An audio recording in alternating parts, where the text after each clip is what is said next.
This episode of Heavy Cardboard is brought to you from the great folks over at GameSurplus.com, bringing the world of board games to you. Now, on to the show.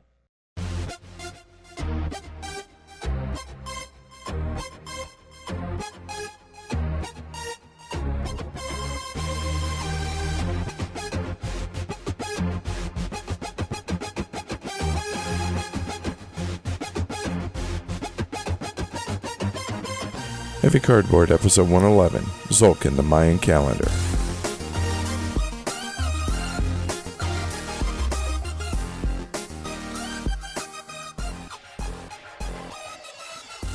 Coming to you from the road, welcome to Heavy Cardboard, where we talk medium and heavy strategy board games, war games, 18xx, and other related topics in the board gaming hobby. We're your hosts. I'm Edward. And I'm Amanda. So while we're recording this, you are in Germany. So why don't you tell everybody what you've been up to? Yeah, I am currently in a tiny little, village. I don't even know if you'd call it a village, a very small place just south of Lebu, Germany, which Lebu, Germany, is a coastal city up near Denmark. Up near Denmark. And the reason there is we are going to visit U-995 here in a couple hours, which is one of, I think, only 4 surviving U-boats in the world.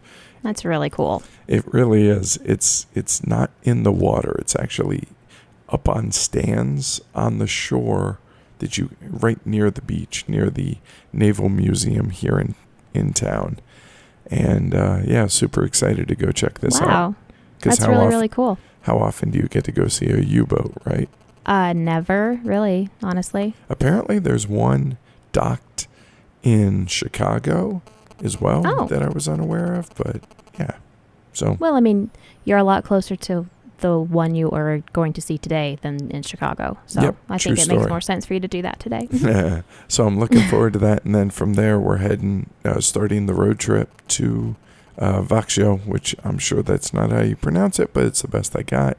Växjö, Sweden, to go visit Matthias, or Space Monkey, who is the first Heavy Cardboard Game Day Around the World winner.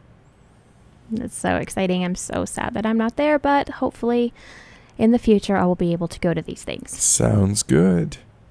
Yes. So what's been going on over at HCHQ in the meantime? I've been here holding down the fort with lots of live streams, lots of admin stuff. So I've seen, yes. Asher. Yeah.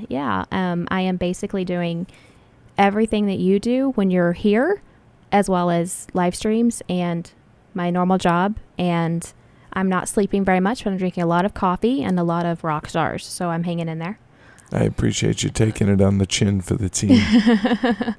And by the way, everybody, if you're listening to this on release day, Edward's birthday is tomorrow. So make sure you head over to Twitter and Facebook and everything and just inundate him with birthday wishes. You know, that was totally unnecessary. I was hoping it would just sneak on past and folks wouldn't know. Nope, not happening. So, okay, if you're going to bring that up, probably ought to bring up the important one. And that was, if you're listening to this on release day, that means that yesterday was the 4-year anniversary of Heavy Cardboard. Actually. It was the first year at the 4th year anniversary of episode 1, Madeira and Getting to Know You. Is it Madeira or Madeira? No, it's a running joke. Madeira. Never mind. It's Madeira. Yeah. I don't care. So, yeah. So 4 years. Pretty crazy that we are where we are. Just where the show is and all that stuff. So never would have thought you'd be in Germany going to Sweden to meet a fan. Yeah, surreal. It still is. I know I use that word a lot, but it definitely seems to be apropos here. It fits. That's the correct word. Yep. So what's going on? What else other than show stuff at the house? Not too much. Matt and I have a game day on Saturday with a local meetup group that kind of spawned from a podcast that we both listen to. It's called The Morning Stream. It's on the Frog Pants Network. And one of the hosts and one of the contributors lives here in Denver. So they kind of set up a little meetup group. And this will be our second meetup. The first one we went to an arcade in realized that nobody could hear each other. So I was like, yeah, the board game podcast host would recommend maybe a board game cafe. So that's what we're doing. Oh, very cool. And Nice. yeah, so we're going to go to that on Saturday. And then Saturday morning, I am going on a train ride with Ash, his son Arthur, and some of Ash's friends for Ash's birthday.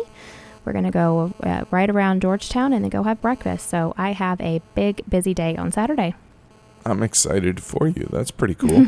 And on that note, Friday night, which, as you mentioned, was my birthday, we have a meetup at a local watering hole. I'm not exactly sure where yet in Vaxio with Matthias and anybody else that wanted to come. And then on Saturday, while you're doing your shindig around Georgetown and the game day there, I'll be, actually, I guess Matthias will be hosting the Heavy Cardboard Game Day around the world. So, yeah, should be a good Saturday for Heavy Cardboard, I would say. Absolutely. Different game days, but we're both gaming, so that's not a bad thing at all. Not at all. So, I've just been playing stuff on live streams and then getting ready for live streams. Actually, earlier tonight, Brian and I played Combat Commander. It was the shortest game of Combat Commander that he has ever played. It took an hour for him to completely annihilate me in the beginning scenario, but that's just fine. I learned how to play. Did you? Okay, so that was your first ever play of it? Yes, it was. And how did the experience go other than the fact that I got annihilated? Smoked? Yeah. It was so much fun. We laughed like crazy the whole time. It was a blast. And with it being D-Day today, he realized while driving over here that, hey, maybe there's a scenario that took place on June 10th, which is the day that we are live streaming it, and there is. So we are going to play the scenario that took place on June 10th. I will be the 101st Airborne Division, and I will most likely still die, but that's okay. Well, it'll still be fun. For the Allies, I hope that's not the case, number one. And number two, that's badass. That's really cool. I'm glad you guys figured that out. Yeah, while he was kind of setting up stuff, he has this big binder of all the scenarios. And he was like, yeah, it's massive.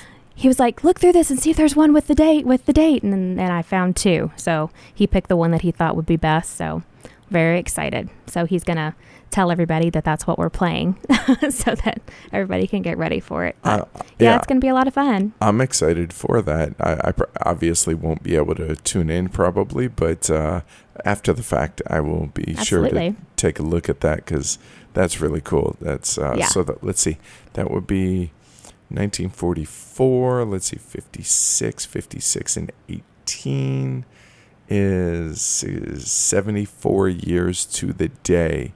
Yep. Reenacting the same scenario as what actually took place with the 101st. Yes. It's awesome. I'm so excited.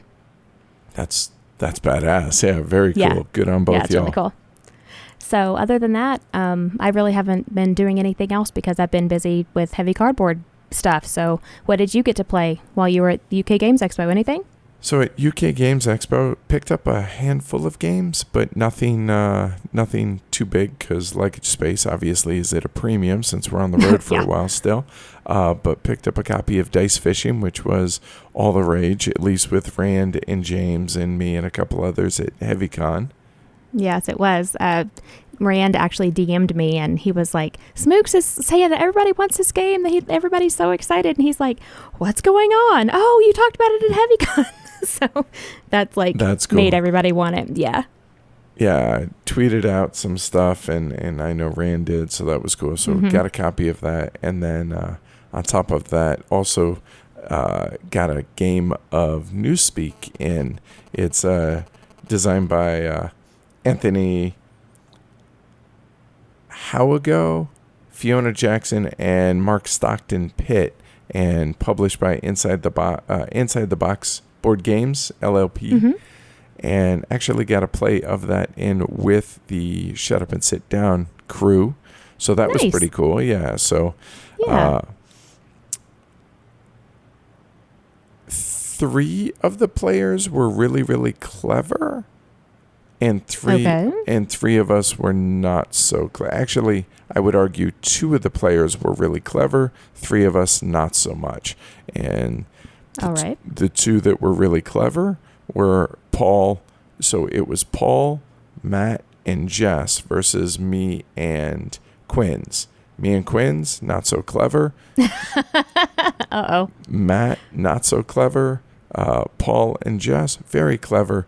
But by sheer absolute luck, me and Quinn's actually won the game. But it is the most clever. God, yeah, I hate reusing that word, but it is the most clever social deduction kind of group think type. Man, I don't even know how to describe this game. It was just a really well put together social deduction game, which really is not my cup of tea. No, it's not at all. But we got a copy, like a prototype of that at Essen, right? Yeah, either at Essen or just following Essen, I think it was. And yeah, we played with one of the didn't play. He kind of ran the game, and he was telling us how some things had changed. But that it's all about using code words to figure out. One team is trying to figure out where the other team is between 9 locations, and the people that, I guess, like the free people, if you will, the dissidents, they're trying to talk in code, and they all know what each other's code words are and what they mean, and the two people trying to figure out what their codes are have just a ton of words that could be, but they're like 5 different instances of these words that it could mean this. If it's everyone's using this card, it could mean this. If everyone's using that card. And so when somebody says, well, you understand, and understand might be a code word, and that might be retail, or that might mean... Sounds like baseball signs. It kind of is, and you're trying to steal signs. And the thing is, you can use any kind of communication that you wish. So it could be physical tells. It could be, you saying this, but maybe, you like one of the things. So one of the clues was time machine or something along those lines. And Jess was trying to figure out, Edward doesn't know Doctor Who. So she was like, yeah, Doctor Who and this and that. And like, just completely, I had you had no clue, right? No idea. And so that they were like time machine, or like machine. And so they went to this one location. They knew that was code to go meet at this one. And it was just... That sounds bizarre, but... It was pretty clever, but it was pretty entertaining playing with the shut up and sit down guys. Those guys I can only imagine. Yeah, they make everything hysterical. So I don't know. I'm probably butchering it and doing a terrible job of explaining it, but that said, it was really a really good time, even though we lucked into our win for me and Quinn's. So there's that.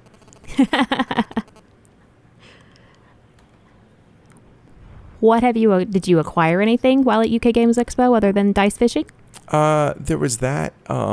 We were very fortunate to get a set of pewter miniatures from Nick Case for Noggin the Nog. Oh, nice. So there's that. And let's see, one of our patrons who's in a band sent us a couple of CDs and a couple of trucker hats and T-shirts. Oh my gosh, that's so exciting. So yeah, Stuart, thank you for that. Really appreciate it. Other than that, not a whole lot, because again, space is at a serious premium. Right. But yeah, that's about it here. Anything show up there at HCHQ? We got 2 boxes from Tasty Minstrel, which I think are late show-ups for giveaways for HeavyCon. So since I wasn't quite sure what we were going to get from them, I didn't do any vouchers or anything. So people didn't miss out on getting stuff. So I'm going to talk to Lance and make sure it's okay with him, but probably just do some random giveaways on the show or on some live streams. That's awesome. Great idea. Yeah. And making lemonade out of lemons, right? Absolutely. And then we also got Cataclysm from GMT. Just a GMT box showed up and it had Cataclysm in it. So I assume you either P500 it or they just sent it to us. I think I P500 it, but no clue. Yeah. But that's it. Either way, thanks GMT. How's that? Absolutely. I'm looking forward to your thoughts on this one for our main review tonight. Right, so we've got Tzolk'in, the Mayan Calendar. It was published in 2012, designed by Simone Luciana and Danielle Teschini. Artwork is by Milan Vavron, published by CGE, Czech Games Edition. It plays 2 to 4 players or 5 with the expansion. Playtime is about 90 minutes. It's available at GameStarPlus.com currently for $45. And as far as plays and player counts, I got to be approaching 15, 20 plays of the base game of Tzolk'in, yeah, I think at this point. We played this a lot, especially when it first came out. Yep. Early on, I remember how hard this game was and how much we struggled with it. More on that later. But yeah, a lot of plays of this game for sure. So what's going on in Tzolk'in, ma'am? All right. In Tzolk'in, the Mayan Calendar, it features something a bit different than most action selection or worker placement games, dynamic worker placement. Players representing different Mayan tribes place their workers on giant connected gears, and as the gears rotate, they take the workers to different action spots. So, during a turn, players can either A, place one or more workers on the lowest visible spot of the gears, B, or pick up one or more workers. So, when placing workers, they must pay corn, which is used as a currency in the game. When they pick up a worker, they perform certain actions depending on the position of the worker. Actions located later on the gears are more valuable, so it's wise to let the time work for you. But players cannot skip their turn. If they have all of their workers on the gears, they have to pick some up. The game ends after one full revolution of the central Tzolk'in gear. There are many paths to victory, pleasing the gods by placing crystal skulls in deep caves, or building many temples are just 2 of those many paths.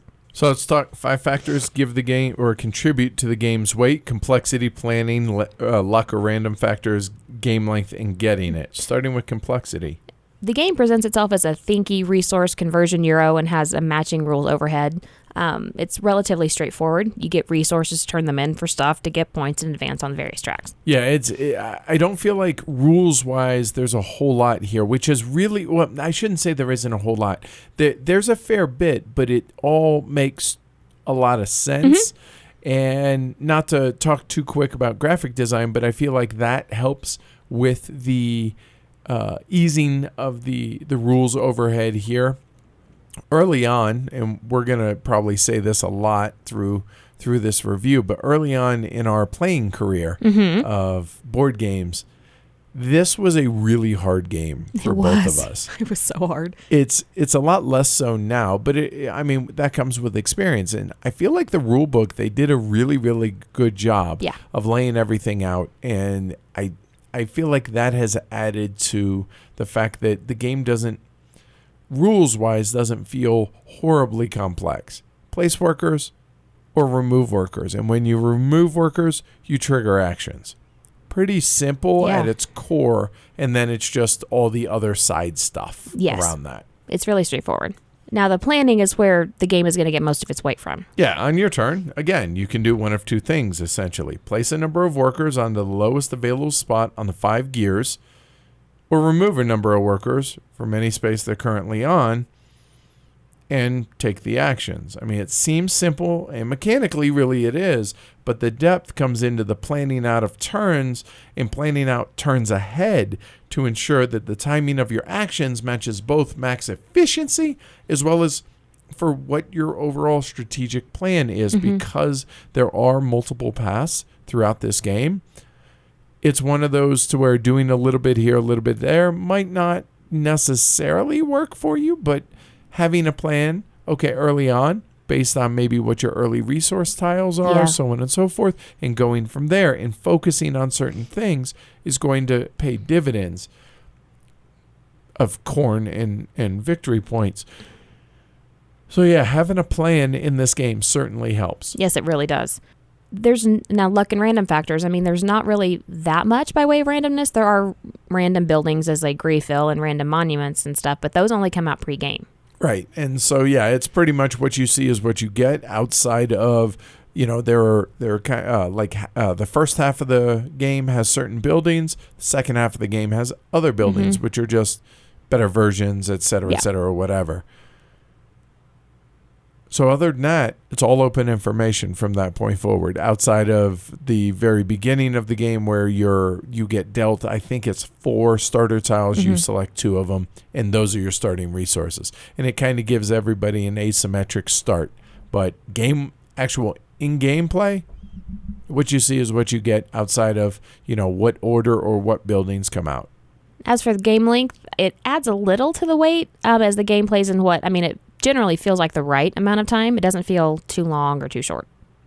Yeah, the playtime says it's about 90 minutes, which feels about right. And it also pretty much comes in right about there, give or take a little bit. So I don't think there's much here that's contributing to the weight of the game.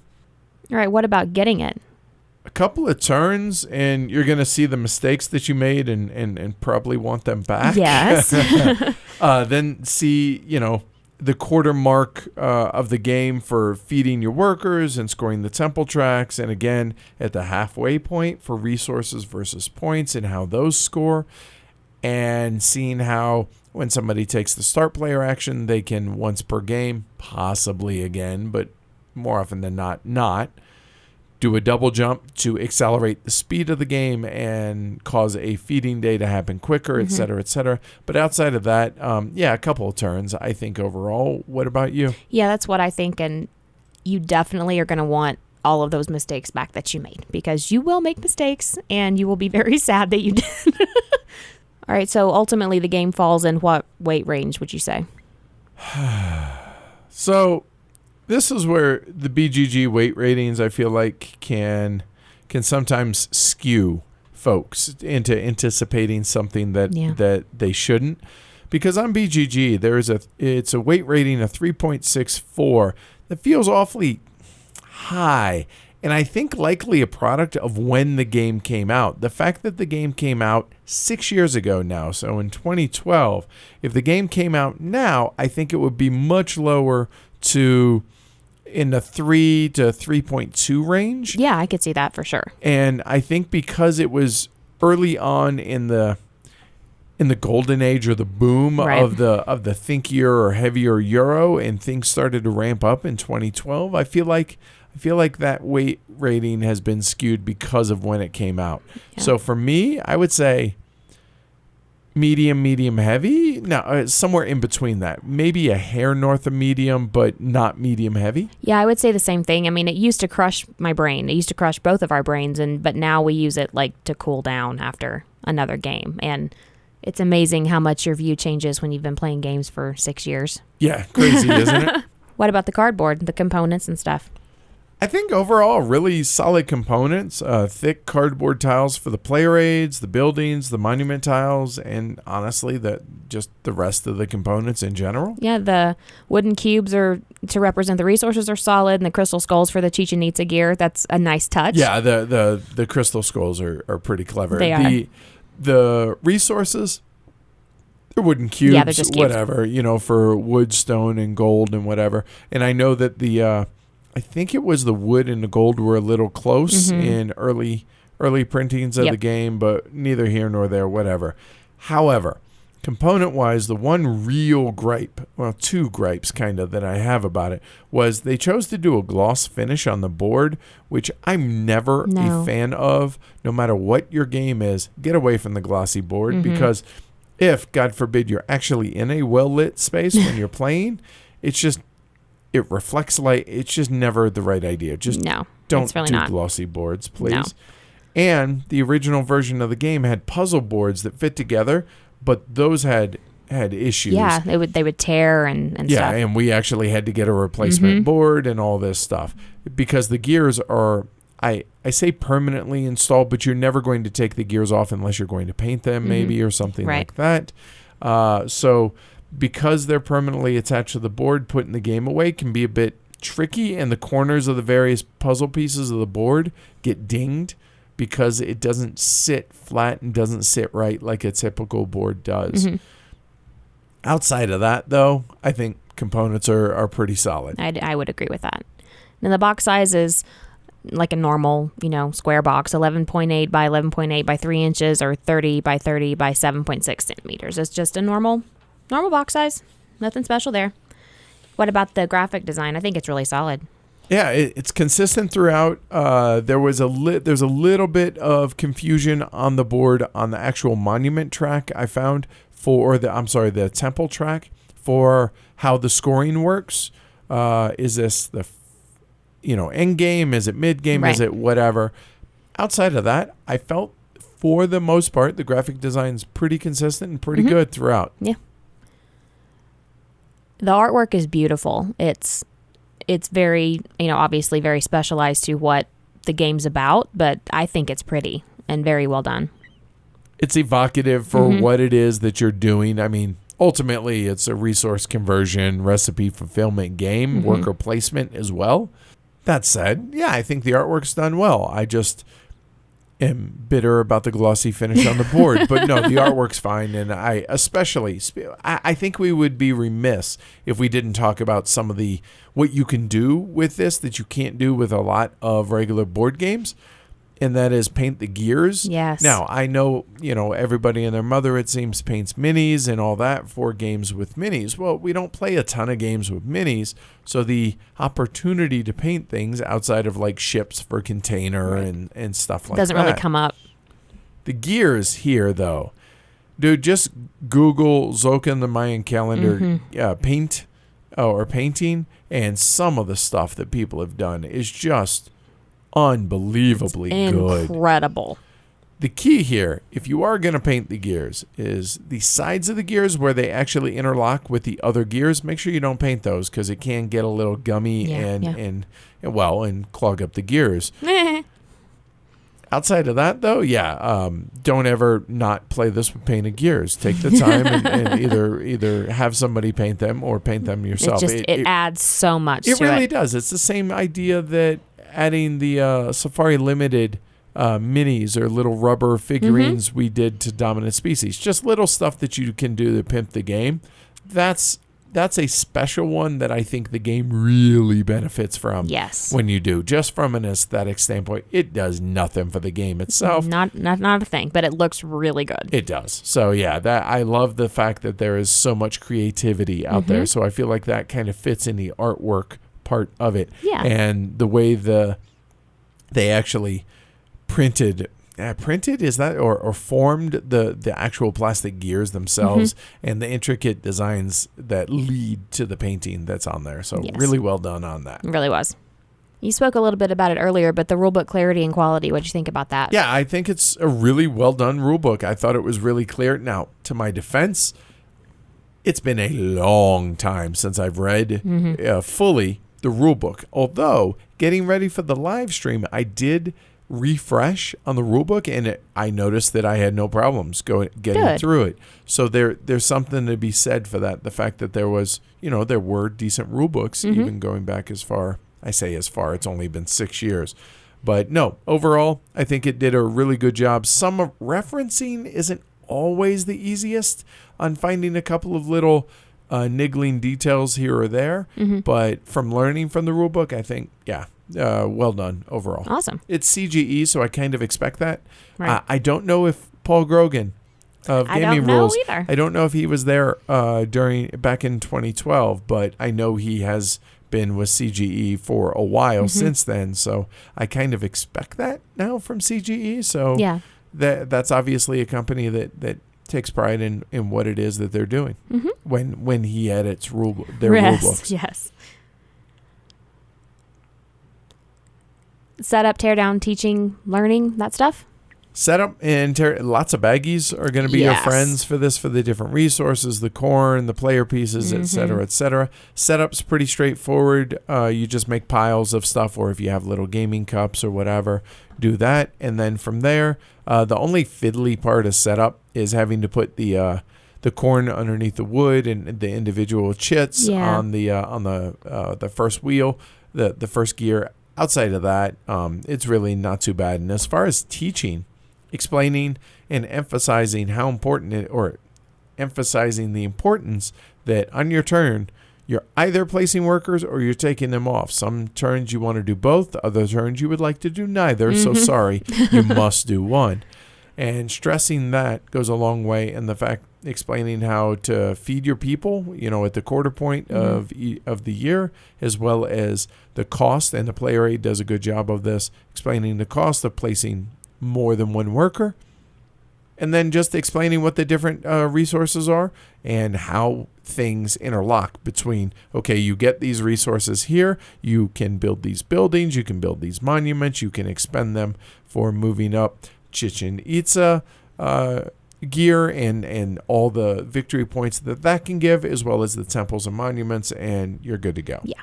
Now, as for what makes the game enjoyable and why, I mean, at its core, your turn consists of either placing workers on the gears or removing workers from them and taking, that respective action from your worker's location. And unfortunately, you can never do both on the same turn, place and remove. You're going to want to, but you can't. I mean, it sounds simple enough, but no. Yeah, seriously, it really does. Place workers, remove workers. Simple game. But you want to pull your hair out because sometimes you want to be able to do both or neither.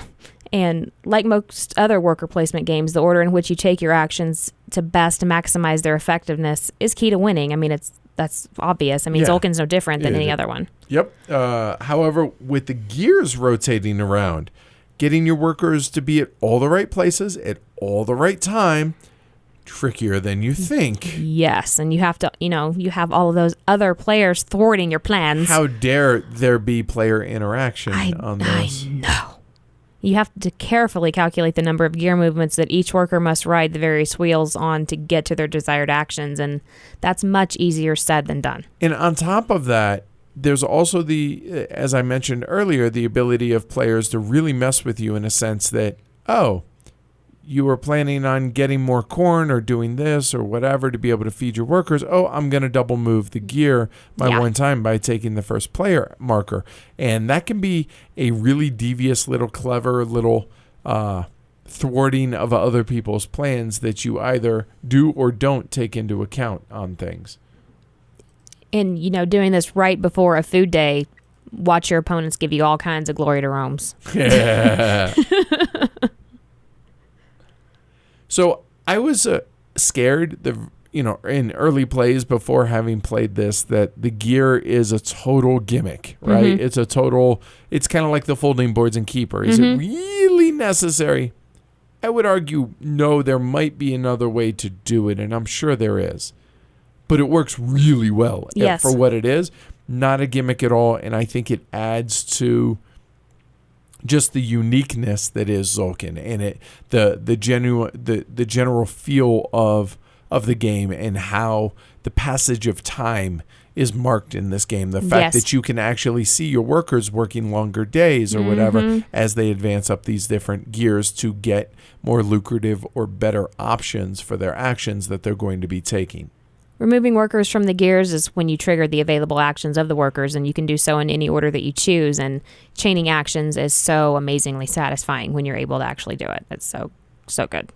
And to piggyback on something, talking about that passage of time, it really is a sort of resource in this game because you're having to juggle placing and removing workers from the different gears and being able to, for lack of a better way to put it, stall to be able to get your workers further along. So do you just place one or two workers on a given, turn to where you still have a worker or two in reserve so that on your next turn, instead of having to pull off workers, you can add more workers onto the different gears so that it stalls and buys you more time to get a more advanced action?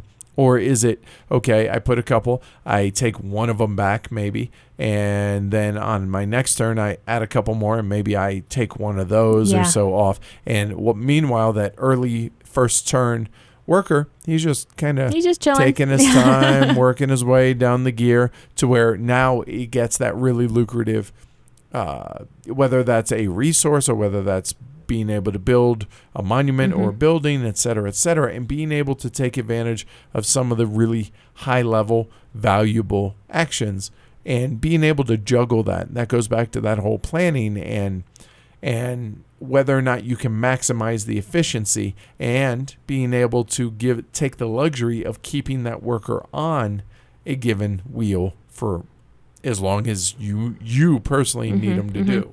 Yeah, it's a very limited and finite resource because you know that you only have those 26 turns. And if you're making a commitment for one of those workers to be on those gears, for what, maybe a quarter to third of those turns, that's a lot of time suckage there. A lot of resource management there. Yeah, I'm going to coin that, time suckage. That's there what we it go. is. All right. The game scales really well. Normally, we would break that out into a separate scalability, but one of the really nice things is the game uses these dummy players, but they're not dummy players. They're just basically spot fillers that are on the gears. And if you use the little short markers, you don't accidentally knock them over like I always used to. Pro tip. But being able to use those dummy workers to simulate the fact that, you can't always get the cheap actions and getting on the wheel at the cheap spot, I feel like that adds a lot. And this game plays amazingly well across the entire player count. It really does. And not only do you use those dummy workers, but you also will, it's denoted on the board what is a 3+ player and what's a 4-player area to fill things in on, like the monuments and the buildings and stuff. And the resources really feel scarce. I mean, as they should. Yeah, because as you get research, like you feel accomplished when you get a crystal skull. You're like, yes. Absolutely, so you do. And you want to maximize the value that you get in return for that. When you spend it on the Chichen Itza track to be able to go up on the various temples and score victory points, you really want to take a long ride on that gear. But by doing so, you're without that worker either for placing or taking off for a long time. And so you really want to maximize the value or the efficiency of those resources, because getting gold, not super easy. Getting the crystal skulls, not super easy or cheap, or again, spending that time resource. Yeah. And so you don't want to frivolously spend your resources because you feel like you legitimately have earned what you've gotten. So you're like, is this the best use of this resource for the strategy that I'm employing here? And we mentioned that player interaction. There's plenty here to where you're like, damn it, I really wanted to be able to place, because I have to pay extra corn because maybe somebody took the first spot on a given wheel and now maybe I'm 1 corn short, so I can't do that. So I have to kind of pivot a little bit on my plans. Other players aren't going to devastate you like they would in, say, a Neue Heimat or a John Company or something like that. But there's plenty enough player interaction here to where they can get in your way, which is you want, especially in a worker placement game, but it's not so much that it's going to cripple you. Right, exactly. It's just enough interaction to make it fun, but not so much that you just can never do anything that you want to do. Right. And on the flip side, what's not to like? I mean, the game can feel too short sometimes, and it's 4 food days and you're done. First 2 are subsistence farming, and you survive and try to do a bit more, and then the second half flies by now that you have your engine going. Yep, and it's a matter of really honing in on what your strategy is. Are you going Chichen Itza to race up the temple tracks? Are you trying to build 2 or 3 monuments for endgame scoring? Are you doing a lot of buildings? Are you getting a bunch of resources to convert those, or corn, or big corn? I know is one of the big strategies in the game, and being able to turn that into resources and yeah. So there's a number of different strategies here. Missteps are costly because you only have a finite amount of actions. And like worker placement, do you get more workers? Do you forego getting extra workers? A lot of decisions there. But yeah, it can feel, oh wow, okay, I wasn't ready for that to end. Right. Although you see it coming, it's not like it's a surprise, because that gear is forever turning, so you see where the end is coming. You do, but it still sneaks up on you. It can, certainly. There's no catch-up mechanism. Okay, you fell behind unless the other players make a mistake or you do something to cause the status quo to change. That's it. There's no catch-up mechanic, which I'm in favor of. I welcome, but it's something folks need to be aware of. Yes. Analysis paralysis can affect some due to the amount of planning that's involved in order to maximize efficiency. which can slow the game down. Yep, and it can be a really big problem depending on how, well, just like in anything else, AP is going to, it's player dependent, obviously. But yeah, this game can exasperate that a little because of the amount of planning and the fact that because it's an efficiency game, missteps can be really, really costly. Yes.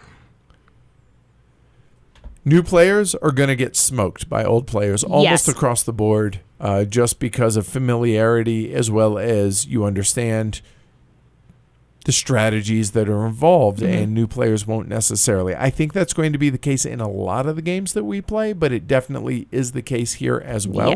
Yes, because if, like we talked about earlier, if you're a new player, you're going to want that first food day back, everything that you did for that, and an experienced player is going to be just fine. Cruising right along. That's right.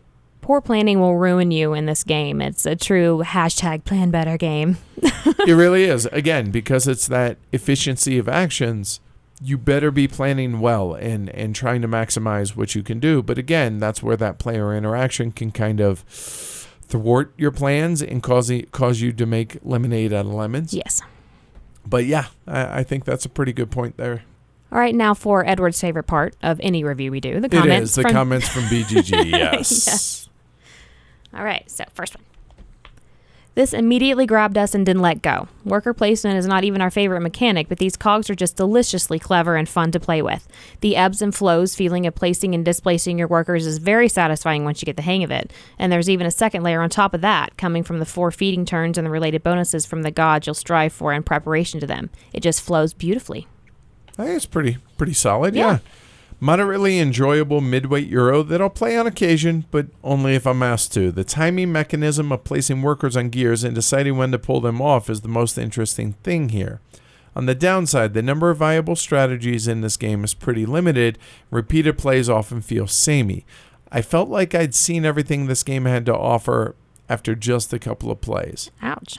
I don't know that that's... I agree wholeheartedly about that, but when we follow up and actually hit on the expansion included in this, I think that's going to solve some of those issues that person had. All right. Nice cogs, poor gameplay. This is the epitome of dry Euro point salad. I love my worker placements, but I hated the wheel mechanic setting a worker in place and waiting so many rounds for your meeple to wheel itself to the action space you want. I also really disliked feeding workers in this game when the food is so essential for taking most actions. And I do love my feeding worker games, but I would much rather play Stone Age, Agricola, or Le Havre, etc. That's really interesting. It is interesting. I can't disagree more, yet he makes a point. This person is a fan of Agricola and Le Havre. I think that stress of the corn in the feeding and everything adds to it. I don't feel like that's okay, we can agree to disagree. Absolutely. I think. Yes. Our first play was arduous. It is a beautiful game, seems well designed and constructed with many interesting features. However, it took us hours to play, and the time spent did not feel satisfying in relation to that. Underwhelming. I really want to love it, but it was just too much going on. I can also understand if you're either new to heavier gaming or this is not your normal standard fare. I can totally understand how somebody could feel that way. Definitely. But the hours of gameplay, that makes me sad to hear. It does me too, that it took that long. Yeah, it shouldn't take more than 2 hours, No. I feel like. Yeah. Had the Mayan calendar been a little more accurate, the world would have conveniently ended and I wouldn't have been forced to play this game. Damn. Yes. Again, I played it once, didn't particularly enjoy it, gave it a second chance about a year later, and hated it. And I was still confused as to what the hell was going on by the end of the second play. All I wanted was to get some skulls, but instead I was forced to keep collecting that damn corn. Damn corn. I can't figure out if this is a very clever design. Admittedly, those interlocking wheels are a cunning bit of workmanship. Or an overwrought and absurd mess of mechanisms. For most serious gamers, it seems to be the former. For me, the game feels over-designed both mechanically and visually. But I love those skulls, though. Not everybody's cup of tea, and I think that's okay. That's perfectly fine. And in summary, ma'am, when we first started in this hobby, Tzolk'in broke my brain. It was so hard for me to figure out what to do and when. But however, after picking it back up again, it's not as hard as I remember it being. And that's what's so cool about this hobby. Your brain gets a workout. Tzolk'in not only has extremely cool worker placement mechanics, but it also has the mechanic of getting kicked out if you stay too long and having your workers tied up for as long as it takes to get what you want. I remember playing Tzolk'in the Mayan Calendar early on over at a different game day before we had a heavy cardboard, before there was a heavy cardboard. And I remember how mentally taxing this game was for me. And for that, it kind of has a special place in my heart. I am a really, really big fan of this game. But what was a mentally taxing, exhausting, just super satisfying, yes, I played Tzolk'in today game? What was that? Now has become a cool down game for me after having played some of the bigger games that have come out since. That hasn't diminished Tzolk'in by any stretch of the imagination for me. It is still a game that I actively enjoy and look forward to playing many more games, especially with the expansion. So yeah, big fan of Tzolk'in overall. What about your rating, sir? I really was hesitant about those gears, but I really like the fact that time is a resource, and I feel like it's implemented really, really well here. And when you factor in the expansion, which I realize we didn't talk about a whole lot here, and we're going to cover that in a subsequent episode.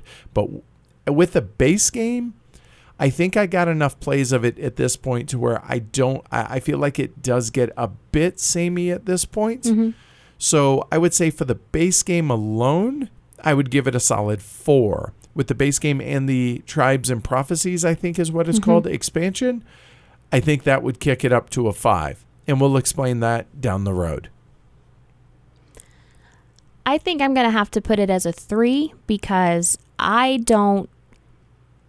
our definition, a 3 is something that I'll play if asked, but I'm not ever going to be like, let's play Tzolk'in.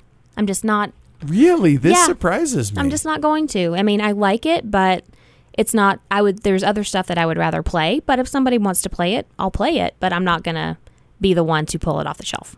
Nice. A 3 for you, 4 for me. All right. And that's Tzolk'in, the Mayan Calendar.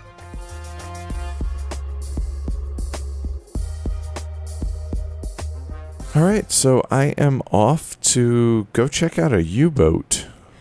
And I am off to edit this front and back end and get it put on the website. All right, cool. So yeah, U995, I believe, is the correct U-boat. I think it's in a 7C, a Type 7C. I will have all the details next week for everybody. So all right, we'll awesome. go from there. And then from there. And I'm sure that there will be pictures on Twitter as well. Oh, no doubt. And then and then 3 countries today. We'll be leaving Germany, heading up to Denmark, through Copenhagen, and on the way to Vaxhau. Awesome. Cool. All right. So next time you guys hear from us, I guess the Heavy Cardboard Game Day around the world will have come and gone. So it will, and you will have stories about that, I'm sure. I certainly hope so. I'm looking forward to it. Take care, everybody. All right, everybody. Bye.